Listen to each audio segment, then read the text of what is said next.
বেলাল আয়া, আমি নবীর জিয়ারতে আইরে বেলাল আয়, কতদিন হলো তোমার কণ্ঠের আজান শুনি না।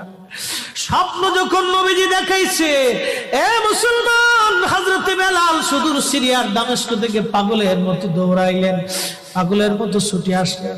যখন মদিনাতে আসলেন তখন তাহাজ্জুদের সময় চলতেছিল।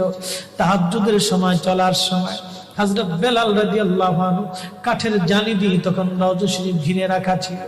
ওই জালির পাশে বসে বসে জালির সঙ্গে মাথা ঠেকাইয়া নবীর পাগল বসে বসে গুনগুন গুনগুন করে কাঁদে আর বলে, হুজুর আপনি আসতে বলেছিলেন, গোলাম এসে হাজির হয়েছে।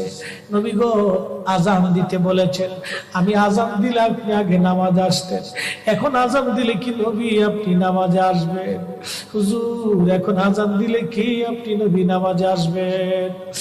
নতুন মুয়াজ্জিন আসছে আজান দেওয়ার জন্য।